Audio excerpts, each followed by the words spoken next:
후반에 우리가 굉장히 밀렸습니다. 공교롭게도 이재성, 손흥민 나가고 나서 사실상 우리가 뭐 5-4-1 됐거든요. 세전술에서 손흥민의 역할이 얼마나 중요한지 우리가 알 수 있는 그런 경기가 아니었나.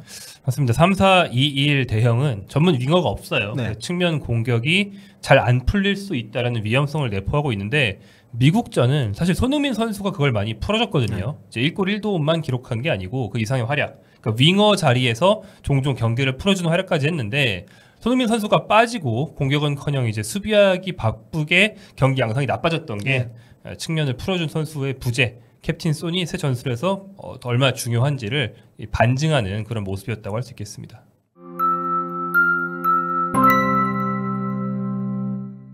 대한민국 축구대표팀이 미국 원정, 우리가 원정 A매치 흔치 않은데 미국 원정으로 치러진 평가전에서 굉장히 좋은 출발을 하면서 굉장히 시원시원한 모습을 보이는 그런 장면들을 보여주면서 완승을 했습니다. 2대0 승리를 했고요. 뭐 후반전 경기는 좀 아쉬웠지만 어쨌든 여러 가지 면에서 좀 되짚어볼 만한 부분이 많이 있었던 경기였습니다. 저희 김종용 기자와 함께 얘기를 나눠보도록 하겠습니다. 홍명보 감독이 이번에도 3백 들고 나왔습니다. 아무래도 본선에 요거를 좀 쓸 생각이 강하게 있는 것 같죠? 네, 뭐 그런 것 같습니다. 뭐 이제는 플랜 A가 4-2-3-1이고 플랜 B가 3-4-2-1이다라고 하기에 좀 어려울 정도로 이제 플랜 A를 아예 바꾸려는 듯한 움직임을 확실히 보여주고 있는 것 같아요. 네, 인터뷰에서는 뭐 고민하고 있는 것처럼 얘기를 했지만 그 최종 예선 마지막 경기부터 해서 계속 이제 이 3백을 적극적으로 실전에서 실험을 좀 하고 있다는 거는 본선에서도 요거를 쓰려고 할 가능성이 좀 높다라고 좀 봐도 좋을 것 같고, 벤투 감독하고는 많이 다릅니다. 벤투 감독은 애초부터 본인이 계획해 왔던 것을 월드컵 본선까지 좀 밀고 나가면서 이제 구현을 한 스타일이라고 한다면, 홍명보 감독은 최종 예선을 치르는 동안에 좀 생각이 많이 있었던 것 같아요. 뭐 요걸로는 안 되겠다고 생각을 했나? 아무튼 아니면 트렌드를 좀 따라가려고 하는 것인지 좀 적극적으로 변화를 주고 있는데, 일단 이번에 쓴 포메이션을 굳이 우리가 그 숫자적으로 나눠보자면 뭐 3-4-2-1 정도가 되는 거죠. 네, 그렇죠. 이제 3-4까지는 뭐 확실하고요. 3-4-3이냐 3-4-2-1이냐는 때로는 그냥 말장난일 수도 있고 같은 네. 걸 말할 수도 있지만, 이번 경기는 그 2에 해당하는 선수들이 어딜 봐도 이제 윙어가 아니고 공격형 미드필더 스타일의 선수들을 썼기 때문에 3-4-2-1이라고 하는 게 아무런 무리가 없을 것 같고요. 네. 오른쪽은 뭐 이강인 선수가 나왔을 때도 그렇고, 그 뒤에 이동경 선수가 나왔을 때도 그렇고, 또 뭐 전지루 선수가 나왔을 때도 그렇고, 좀 더 중앙 지향적인 선수들을 많이 기용하긴 했었는데, 왼쪽은 어쨌든 손흥민 선수가 주로, 또는 뭐 황희찬, 뭐 배준호 이런 선수 나왔었는데, 이번에 이재성을 쓰면서 그렇죠. 확실히 좀 달라진 모습을 줬습니다. 뭐 저희가 3-4-2-1로 표시를 했습니다만, 근데 꽤 많은 시간을 5-4-1로 네, 사실상 하긴 했습니다. 근데 의도는, 홍명보 감독이 이 전술을 쓰려는 의도 자체가 우리가 5-4-1이라기보다는 3-4-2-1에 가깝다고 보고 오늘 저희가 이제 얘기를 좀 펼쳐나가려고 하고요. 일단 3-4-1 포메이션이 그렇게 좀 드문 포맷은 아닙니다. 현대축구에서. 네, 뭐 요즘에 이제 유럽 축구 많이 보시는 분들은 뭐 지겹게 보셨을 그럴 대형이고, 특히 이제 이탈리아나 독일에서 굉장히 많이 써요. 독일이 전술적인 실험을 요즘 제일 빨리 하고 전술가들을 제일 많이 배출하고 있는 그런 나라거든요. 근데 이제 이번 시즌 초반 몇 경기 안 했는데 분데스리가 보면 3-4-2-1 다른 3백도 아닌 딱 3-4-2-1 요거 하나, 요걸 쓴 팀이 전체 중에서 6팀 3분의 1이나 됩니다. 굉장히 많은 거죠. 네, 그리고 프리미어리그는 여전히 포백 위주긴 하지만 여기서도 글라스너의 팰리스, 아모림의 메뉴는 이제 아주 지속적으로 꾸준히 3-4-2-1에 고집을 하고 있죠. 그렇습니다. 뭐 성적과는 별개로 현대축구에서 이제 전술가적인 면모로 주목을 받은 많은 감독들이 그 포메이션을 많이 좀 활용을 하고 있다, 이렇게 보면 될 것 같은데, 우리가 그동안 써왔던 플랜 A라고 할 수 있는 4-2-3이라고 비교를 했을 때 가장 좀 대표적인 특징은 뭐라고 할 수 있을까요? 거의 뭐 반대인데 4-2-3-1은 모든 위치가 고르게 균형이 맞아 있고 완전 분업화가 가능하다. 근데 3-4-2-1은 포메이션 자체에 구멍이 많고 분업화로는 이 포메이션을 소화할 수 없다. 이렇게 보시면 되겠는데, 그러니까 뭔가 좀 스페셜리스트들을 많이 기용을 했던 4-2-3-1이라고 하면 될 것 같고, 그쵸. 포지션에 맞춰서 4-2-3-1은 축구에 존재하는 다양한 어떤 포지션을 가장 많이 넣을 수 있어요. 스트라이커, 공격형 미드필더, 윙어, 수비형 미드필더, 풀백, 센터백 다 있잖아요. 근데 3-4-2-1은 대표적으로 이제 윙이 없습니다. 예, 그래서 윙이 없는 그런 측면에서의 공수 양면에서의 수적 열세를 어떻게 해소하느냐에 따라서 완성도가 크게 달라질 수 있다. 네. 그래서 지금 이거를 약간 변칙적이라는 표현이 그런가요? 변칙적으로 활용을 좀 하죠. 뭐 한쪽에 공격수를 윙백으로 뭐 기용을 한다든지, 이번에도 우리 대표팀도 후반에 그런 모습을 보였습니다. 정상빈 선수. 네. 그리고 황희찬 선수를 그 역할을 맡긴 적도 있었고요. 그런 적이 있었죠. 그러니까 그런 식으로 좀 해소를 하는 경우들이 좀 있는 거죠. 맞습니다. 네. 네. 그러니까 측면 공격이 기본적으로 이제 죽을 수 있기 때문에 말씀하신 것처럼 윙백의 측면 공격력을 굉장히 강조하든지 아니면 스트라이커일 수도 있고 뭐 이선 자원일 수도 있어요. 누군가 한 명은 이제 윙어 성향이 있어 주거나 이제 감독의 지시에 따라 측면으로 빠지면서 그런 플레이를 해줄 필요가 있는 건데요. 그래서 측면 공격이 죽는 걸 방지하려면 뭐 제일 대표적인 방법은 뭐 말씀하신 것처럼 윙어 성향의 선수를 기용하는 것인데 해외의 사례를 생각해 보면 뭐 지금은 이적했지만 지난 시즌 레버쿠젠 굉장히 잘 나갈 때 오른쪽 윙백이 프림퐁이었습니다. 그렇죠. 포메이션 그리면 늘 윙백이지만 경기할 때 보면 가장 많이 올라가 있는. 그렇죠. 네. 이제 왼쪽에서 그리말도랑 비르츠가 깨작깨작하다가 프림퐁한테 대각선 롱패스 때려주면 프림퐁이 문전에서 맞는 그런 네. 거 많이 봤고요. 그 다음에 마인츠 이재성 선수 소속팀 마인츠는 이재성 선수의 파트너 공격형 미드필더인 네벨 선수가 거의 윙어에 가까운 스타일, 드리블러 스타일을 가지고 있고요. 이번 시즌 초반에 분데스가 잘 나가서 이 팀 가져봤는데 쾰르는 비교적 약팀인데 3-4-1로 잘 나가고 있단 말이에요. 두 경기밖에 안 했지만 원래 윙백이나 윙어를 보는 카민스키를 공격형 미드필더로 배치해서 재미를 보고 있습니다. 이렇게 2선에 측면 지향적인 선수를 쓸 수 있다.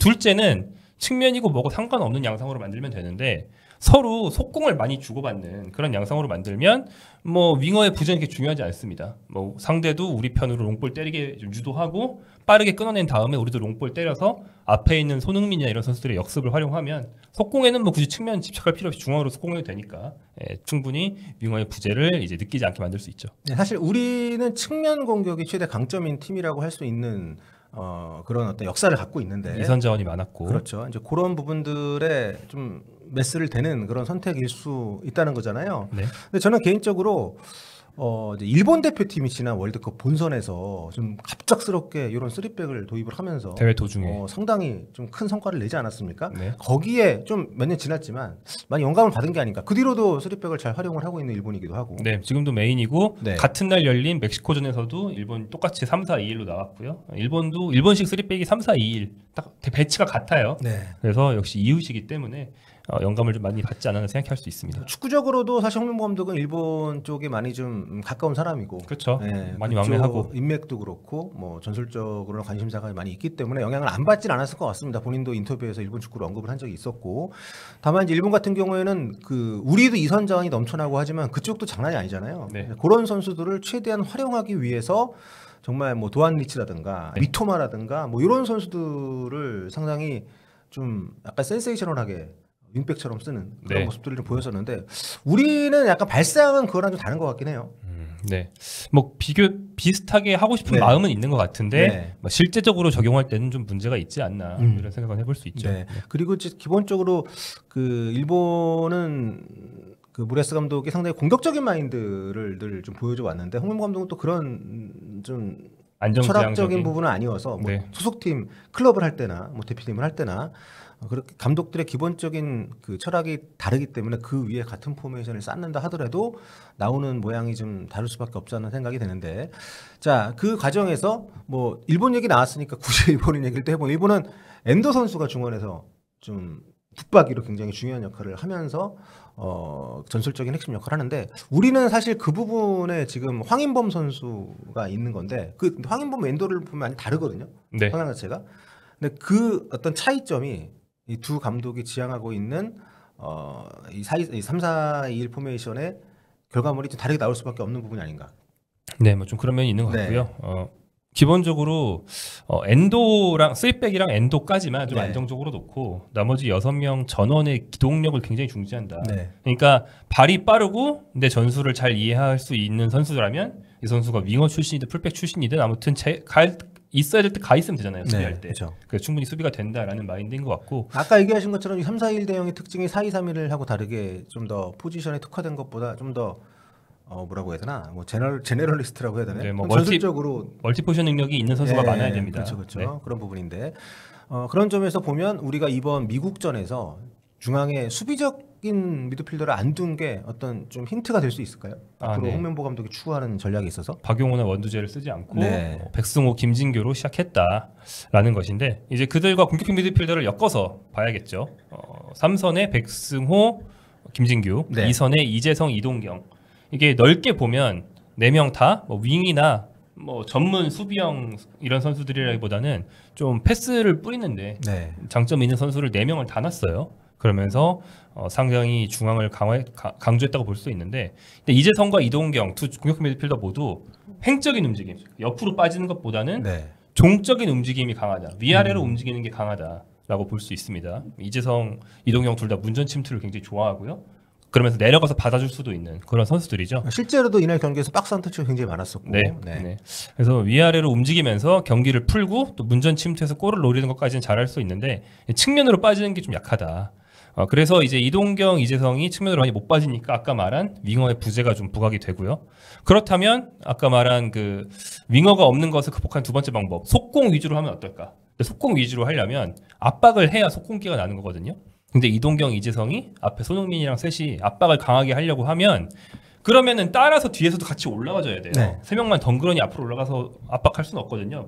간격이 벌어지니까. 이때 김진규, 백승호가 좀 패서 타입이라고 할 수 있고 뭐 부지런하긴 하지만 아주 활동 반경이 넓진 않기 때문에 그렇죠. 예, 충분히 라인을 당겨주지 못한 게 좀 아쉬웠습니다. 네. 빡투빡이라고 보기에도 좀 저는 개인적으로 약간 그 플레이메이커 성향이 좀 더 짙은 미드필더 조합이라고 생각을 하는데 네, 둘 다 그렇죠. 네, 말씀하신 것 같은 측면 쪽의 그 공격 보완을 이런 상황에서는 그래서 윙백들이 강하게 올라오든지 이번 경기처럼 손흥민 선수가 본인이 이제 윙어 출신이기도 하고 이재성하고 왼쪽에서 특히 이제 위치를 많이 바꿔서 빠져서 플레이를 많이 해주는 그게 그런 식으로. 이제 측면 공격이 제일 잘 됐을 때 그랬죠. 네네. 그게 이제 결과적으로는 디테일하게 감독이 일일이 어떤 포지셔닝을 제안을 하기보다는 선수들이 좀 알아서 해야 되는 영역이 좀 더 크다고 할 수 있겠네요. 이 포메이션에서는. 맞습니다. 네. 뭐 그리고 애초에 그게 가능한 선수를 잘 배치를 하는 게 중요하죠. 네. 해조 축구인가요? 근데 이제 사실 3, 4, 2, 1 잘하는 감독들 보면 정말 정교하긴 하거든요. 네. 근데 또 안 정교한 팀들도 꽤 잘하는 거 보면 네. 예, 어느 정도는 선수 역량만 있으면 풀 수는 있다. 그리고 대표팀이 소집 횟수가 많지 않고 지금 월드컵이 얼마 안 남았기 때문에 말씀하신 것 같은 그런 디테일한 그러니까 벤투 감독이 약간 우리 대표팀 감독을 맡았던 사람들 중에서는 가장 좀 디테일한 케이스라고 저는 생각을 하는데 긴 시간이 주어졌던 상황에서 오랫동안 전술을 다듬어 왔던 것하고 좀 다른 상황이라 그런 점에서 보면 진짜 선수들 역량에 좀 많이 의존을 해야 되는 거 아닌가 싶기도 하고요. 네, 뭐 거기에 맞는 대형일 수 있습니다. 네. 뭐 가장 이상적인 시나리오대로 간다면. 아무튼 중앙 공격 위주였기 때문에 결국에는 득점도 중앙 공격 위주로 났습니다. 네. 뭐 속공 상황에서 속공을 여러 명이 한 게 아니고 손흥민 1인 속공이었는데 이재성 선수가 좋은 스루 패스를 넣어줄 수 있는 상황이 한번 왔어요. 이제 미국이 압박을 똑바로 안 하면서 우리한테는 굉장히 좋은 기회였는데 그걸 살렸죠. 네. 그러면서 한 골 넣었고요. 두 번째 골은 이동경과 이재성이 위아래로 움직이면서 같이 만들어냈고 결국에는 이동경이 마무리를 한. 그러니까 사실 하이라이트에 나오기 직전 장면 보면 이동경이 내려가서 풀어주거든요. 네. 거기서 시작이 됩니다. 그 다음에 위로 올라가가지고 공을 주고받는 동안 이동경이 어느새 문전에 들어가 있어요. 그러면서 마무리를 했거든요. 아, 마무리도 진짜 기가 막히겠고요. 네. 네. 뒤꿈치로. 그러니까 종적으로 위아래로 쫙 움직일 수 있는 그 이동경, 이재성의 장점이 드러나긴 했다. 그래서 두 골이 났는데, 근데 뭐 두 골 넣고 2대0으로 이겼지만 이건 평가전이잖아요.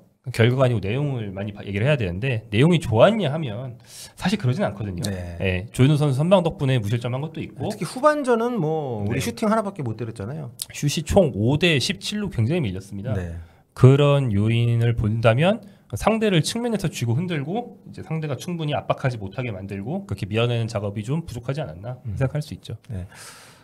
좀 여러 가지로 좀 우리가 좋았던 장면들이 확실히 초반에 확 있었기 때문에 그 여운이 좀 길었던 것 같아요. 후반전은 참 좋지 않은 경기를 한 것도 사실이고 아무튼 손흥민 선수의 역량이 이 득점 장면에서도 좀 많이 좀 발휘가 좀 됐었는데 이재성, 손흥민, 뭐 이동경 이 세 명의 공격수들이 활약상에 돋보였었고요. 그 중원 조합 같은 경우에 그러면 뭐 멕시코전이 됐든 그 향후가 됐든 좀 어떤 조합이 좀 더 지금의 포메이션을 극대화시킬 수 있는 조합이라고 생각하십니까? 뭐 저희 이제 전 영상에서도 얘기했던 것처럼 카스트로프 선수 선발은 이 대형에 상당히 잘 맞는 선발일 수 있다.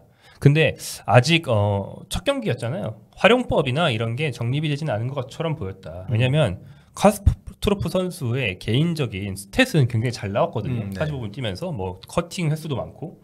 근데 실제로 한국이 카스트로프 덕분에 중원을 장악했냐? 보시면 다 아시겠지만 오히려 밀렸단 말이에요. 그렇죠. 기본적으로 미국이 주도를 하는 경기에서 우리가 좀 반응하는 축구를 했기 때문에.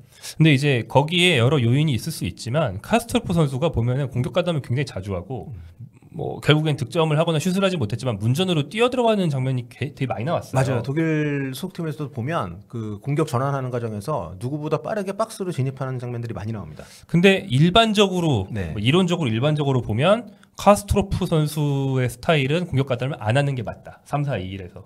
왜냐면 제일 기동력이 좋은 선수가 그 기동력을 공격 가담에 쓰는 게 아니고 3백 앞에 넓은 공간을 쓸어주는 데 쓰는 게 일반적인 조합이에요. 대신에 그 파트너가 조금 더 기술이 좋으면 그 선수가 올라가서 공격에 가담하는 거죠.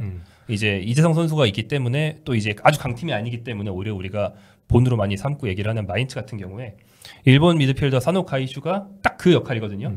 키가 크지 않은데 기동력이 좋아 수비형 미드필더를 맡는다. 근데 사노 가이슈는 전 시즌 분데스리가 공격 포인트가 0개입니다. 네. 아예 없어요. 근데 사노 가이슈가 그렇게 쓸어주기 때문에 파트너 미드필더인 아미리는 공격 가담을 많이 해서 네. 7골을 넣었거든요.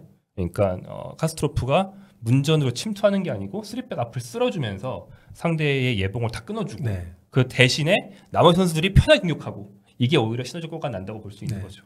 근데 지금 소속팀에서도 이제 포백을 쓰고 있기도 하지만 카스트로프의 역할이 이 프로 커리어에서 그렇게 수비형 미드필더를 맡진 않았었더라고요. 그렇기 때문에 만약에 그 두 가지 역할을 굳이 나눈다면 오히려 앞으로 나가는 선수 역할을 하는데 좀 더 적합한 맞죠. 선수라고 좀 봅니다. 네. 그러니까 굳이 표현하면 메잘라에 가까운 역할도 가능한 뭐 그런 선수라고 보는데 그래서 저는 카스트로프를 쓰려면 오히려 좀 더 수비적인 역할을 해줄 수 있는 선수를 한 명 더 써야 된다라고 보는 쪽인데 어쨌든 뭘로 봐도 요 두 명의 미드필드 조합을 어떻게 쓸지가 요 포메이션에서 핵심으로 보이거든요. 네. 그래서 기본적으로 둘 다 기동력이 있어야 되고 네. 핵심은 이거인 것 같아요. 공을 패스를 잘 돌리는 게 아니고 몰고 전진할 수 있는 선수가 둘 중 최소한 한 명. 네. 가급적이면 둘 다이면 좋다. 근데 이제 백승호, 김진경 선수가 패스 잘하고 다 좋은데 드리블로 긴 거리 전진하는 장면 좀 드문 선수들이거든요. 그게 되는 선수인 게 훨씬 낫습니다. 그러니까 온도벌 상황에서 어느 정도 좀 땅땅 먹게 해줄 수 있는 그런 선수들을 구성을 좀 해야 된다라는 게 이제 저희가 보는 이제 시각이고요. 일단 멕시코전이 남았습니다. 멕시코가 최근 보면서 4-3이나 뭐 4-2-3-1이나 이런 포맷을 많이 쓰고 있던데 우리가 이 경기 때도 3-4-2-1로 나온다고 보면 뭐 어떤 부분에 좀 변화를 그러면 줘야 될까요? 일단 뭐 선수 구성보다는 경기 운영 면에서 개선을 좀 해야 되는 것들이 많이 있잖아 생각하는데요. 일단 측면 활용을 같은 멤버로 충분히 잘 할 수도 있었는데 잘 하지 못했다.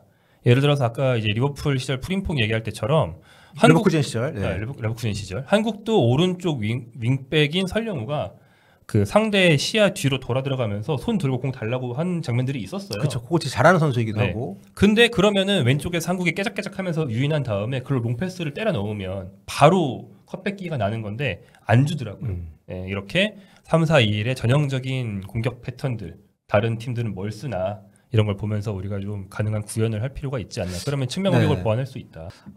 그다음에 스토퍼들 지금 3백을 우리가 쓰면서 김민재를 가운데 두고 김주성과 이한범을 양쪽에 배치를 했습니다. 뭐 이 조합이 현재적으로 가장 주전 가능성이 높다고 봐야 될까요?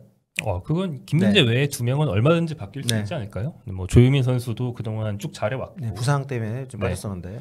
근데 이제 이 조합 자체가 큰 문제가 있는 건 당연히 아니었고요. 왜냐면 많이 얻어받는 경기에서 무실점을 했으니까 수비 집중력, 내려앉은 수비 집중력은 좋았다.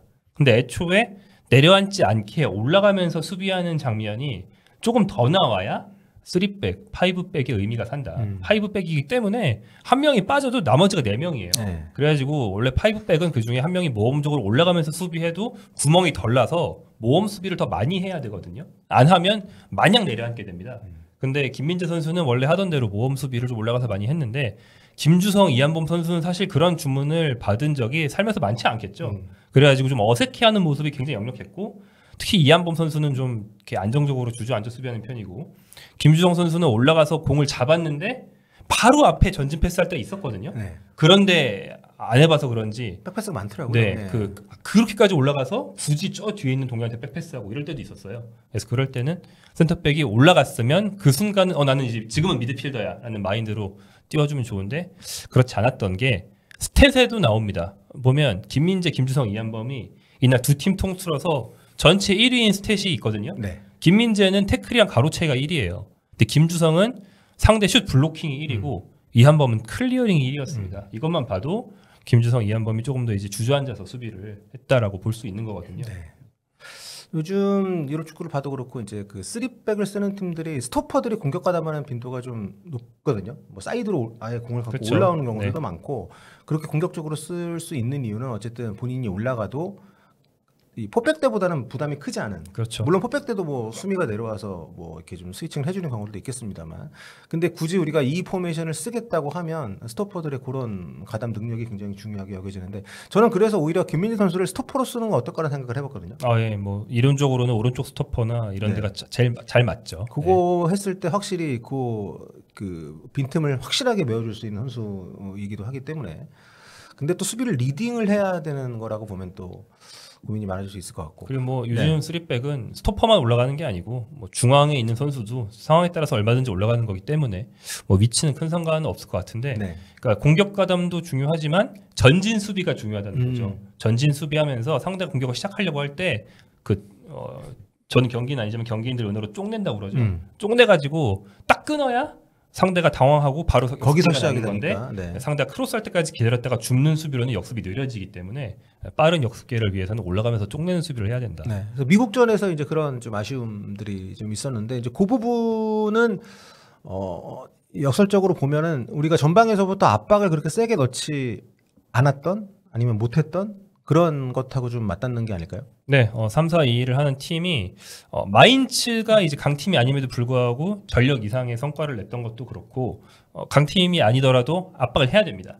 압박을 안 하면 마냥 주저앉아서 얻어맞게 되는데 특히 3-4-2-1은 스트라이커 뒤에 공격형 미드필더 2명, 이렇게 3명이 중앙에 몰려 있잖아요. 이들을 중심으로 상대 빌드업 시작 국면부터 압박을 할 수 있거든요. 그러면 이제 우리 수비형 미드필더 윙백들이 따라 올라가서 네. 한 4-4명 정도가 앞에서 압박을 같이 해줄 수 있는데 요게 간헐적으로 가끔 나오고 자주 나오질 않았어요. 특히 손흥민, 이재성은 이런 압박이 아주 몸에 배이기 때문에 그렇죠. 유럽에서 뭐 네, 시작하는 움직임 잘 보여줬거든요. 근데 그게 지속적으로 더 자주 또 이제 동료들과 호흡으로 나와야 되는데 좀 띄엄띄엄 소수 인원으로만 나왔다. 이렇게 하면 이제 팀이 물러나기 때문에 좀 더 과감하게 접근해서 끊어주는 시도를 해야 되고 카스트로프를 쓸 때가 그런 거죠. 그러니까 카스트로프의 전진성을 공격 가담에 쓸 수도 있지만 전진 수비에 쓸 수 있다. 예전에 보면 은골로 캉테도 엄청 올라가서 수비합니다. 네, 네. 예, 내가 발이 빠르니까 붙어서 못 돌아서게 일단 막겠다라는 마인드로 수비할 수 있거든요. 그럴 때 쓰면 상당히 좋을 것이다. 그러니까 패스를 끊어주는 수비적인 역할도 미드필더들에게 중요하지만 좀 나가서 방해하고 좀 지연시키고 밀어내는 역할도 굉장히 좀 필요한데 하여튼 미드필더 조합이 굉장히 좀 뭘로 봐도 좀 중요해 보이고 그리고 지금 우리 템포에 대해서도 좀 계속 얘기하고 있죠. 네, 좀 느리게 진행하니까 약간 속공 빈도가 생각보다 많지 않았던 거. 네. 네. 그러니까 3-4-2-1은 기본적으로 지공하려고 하는 포메이션은 아니에요. 이걸로 지공을 잘하는 팀은 진짜 세계에서 제일 정교한 팀입니다. 뭐 알론소의 레버쿠젠 이런 팀들이나 하는 거고 3-4-2-1은 대부분 속공이에요. 네. 그러려면 뭐 속공 기회를 억지로 우리가 창출할 수도 있어야 되고 속공 상황에서 앞에서 뛸 수도 있어야 된다. 근데 이제 경기 양상이 느릿느릿한 경기 양상이 아니고 약간 우리가 얻어맞는 경우가 좀 생기더라도 서로 두들겨 패는 가드 내리고 싸우는 양상을 만들어야 됩니다. 네. 그런 면에서 그 볼 경합 상황이 우리가 승률도 중요하지만 너무 적게 나왔어요. 애초에. 예를 들어서 일본이 한국과 포메이션이 같다고 계속 얘기를 하는데 일본이 같은 날 열린 일본 대 멕시코 경기에서 볼 경합 상황 자체가 98회였거든요. 근데 한국 대 미국전 72회였습니다. 경기 템포가 더 느렸다는 거잖아요. 네. 우리가 또 내려앉기도 했었고 후반전 특히. 네. 그러니까 올라가면서 이제 우리 뒷공간을 노출할 위험이 조금 있더라도 그럼 니네 뒷공간 우리가 팔게. 약간 이런 양상의 경기를 한번 해봐야 된다. 이런 생각이 듭니다. 네. 승부를 좀 걸어야 되는 상황에서. 근데 이 포메이션 쓰면 원톱에 손흥민 선수가 주전으로 나올 가능성이 높다고 봐야 되는 거네요. 그렇죠? 네. 이건 뭐 감독마다 다르겠죠. 근데 보통 오현규, 손흥민. 네. 일반적으로 3-4-2-1 하는 팀들은 또 장신 공격수를 또 좋아하기도 합니다. 왜냐하면 줄 데 없으면 앞으로 롱볼 때려야 되기 때문에 뭐 보니페이스, 뭐 두반 사파타 이런 선수들 좋아하는데 손흥민 선수를 쓰면 사실 더욱더 뒷공간을 파는 역습 위주로 공격이 전개될 수밖에 없죠. 이제 지공 상황에서는 손흥민 선수가 가짜 9번으로서 유연하게 공을 돌려줘야 되고. 네. 근데 아무튼 우리가 뭐 일본하고 비교했을 때도 그렇고 뭐 경합도 그랬습니다만 이 속공 시도 자체가 좀 많지 않은 경기를 좀 했다는 거는 좀 이 포메이션이 좀 더 다듬어질 필요가 있다는 것을 우리가 좀 알 수 있을 것 같고요. 다음 경기 이제 멕시코전인데 앞 경기에서는 이강인 선수가 이제 좀 짧은 시간을 뛰었습니다. 다음 경기 멕시코전은 또 이강인 선수의 커리어를 꽃피워준 아기레 감독이 이끌고 있는 멕시코. 그러니까 앞 경기는 손흥민 전 감독이었고 이번에 이제 이강인 전 감독인데 거의 뭐 은사급인 감독들이죠. 그렇죠. 네. 커리어에 굉장히 어떤 도약을 시켜준 그런 감독들인데 이번에 이강인 선수가 컨디션 100%로 나온다고 하면 당연히 뭐 이동경 자리에 나올 텐데 그렇죠. 좀 1차전하고 다른 양상이 펼쳐질까요?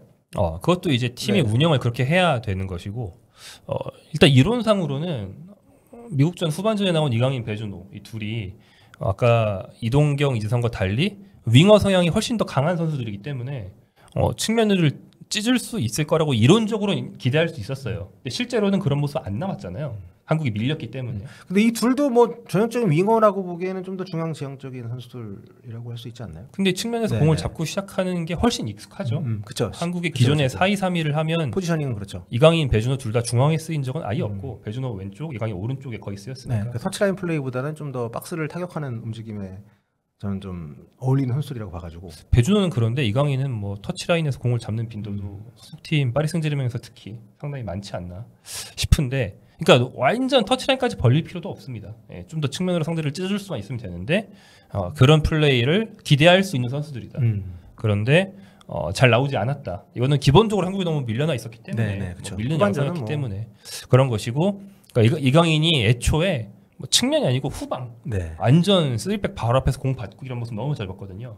배준호는 그냥 전방에 좀 머물러 있었는데 안 보였고요. 후반은 그냥 5-4-1이었죠. 네. 네, 명확하게. 배준호 그냥 공을 못 받았어요. 네. 네. 그래서 뭐 이 두 선수가 조금 더 좋은 모습을 보일 수 있는 게 이론적으로는 맞는데, 다만 이제 계속 얘기하는 게 측면이냐 중앙이냐도 중요하지만 공을 혼자 몰고 장거리를 전진할 수 있느냐 없느냐. 네. 이게 중요한데 배준호나 이강인이나 둘 다 앞에 나가서 공을 받는 선수들이지 뒤에서 받아서 직접 끌고 올라간 선수들은 아니다. 네. 이 측면에서 그런 드리블러가 좀 필요하지 않나. 이강인 선수가 전방에서 나올 거라면 이강인 선수한테 공을 잘 전달할 수 있는 체계가 굉장히 중요하다. 그 다음에 경기력을 평가할 수 있다. 네. 그래서 현 시점에서 물론 굉장히 많은 변수가 있고 많은 시간이 있지만 본선에 뭐 홍명보 감독의 의도와 상관없이 본선에 이걸로 가도 괜찮을까요? 네, 뭐 괜찮은 대형이라고 생각하고 네. 충분히 어떤 답이 될 수 있을 거라고 생각합니다. 대형 자체는 뭐 나쁘지 않은 대형이기 때문에 네. 한국 선수 특성과. 근데 이제 이때 이 선수는 주전해야겠는데 라는 생각이 드는 선수는 뭐 저는 사실 이재성밖에 없었어요. 이재성 선수가 소속팀에서 이 대형을 능숙하게 아예 몸에 익혀놨기도 하고, 뭐 이번 경기에서도 손흥민 선수랑 좋았죠. 굉장히 네. 좋은 호흡으로 뭐 공격 장면에서 좋은 활약해 줬기 때문에 이재성을 2선 중에 한 자리에 고정시키고 생각을 해야 될 것이다. 그리고 손흥민 선수는 당연히 뭐 위상이 있으니까 선발을 우리가 생각하는데, 저도 그렇게 생각하지만 어떤 포지션이 최적인가라고 물어본다면 손흥민이 2선일 수도 있고 최전방일 수도 있고, 그리고 이 자리에 경합한 선수가 너무 많아집니다. 왜냐하면 4-2-3-1 포메이션보다 아무튼 공격 자원 숫자가 한 명 적잖아요. 네. 4-2-3-1은 4명, 3-4-2는 3명. 그렇죠. 네. 그래서 더 격렬한 경쟁이 벌어질 수밖에 없습니다. 근데 결국에는 이제 중앙 미드필더에 대한 중요성이 강조가 되는데, 아무튼 좀 계속해서 좀 테스트가 멕시코전에도 있을지 않을까 하는 생각이 되고, 아무튼 이번에 포함이 안 된 선수들도 이렇게 따지면은 뭐 10월달, 11월달 계속 기회를 얻을 수도 있겠다는 생각도 좀 들고요. 아무튼 이 12월달에 월드컵 본선 조추첨이 있는데, 그 조추첨에 따라서 어떤 상대가 들어오느냐에 따라서 또 전술적인 플레이는 바뀔 수 있는 거니까. 아무튼 앞으로도 계속 좀 눈여겨서 지켜볼 수 있도록 하겠습니다. 뭐 개인적으로는 이게 4-2-3-1하고 3-4-2 중에 우리 대표팀이 뭐가 어울린다 보십니까? 간단히. 그냥 잘하는 게 어울리는데 3-4-2-1이요. 네. 3-4-1이. 네. 지금 현재 상태로도 가능성이 있다고 보시는 거군요. 4-2-3-1보다 나쁘진 않은데. 네. 네. 하지만 갈 길은 좀 멀다 네. 생각합니다. 그렇습니다. 자, 멕시코전 앞두고 이제 미국전 한번 정리해봤습니다.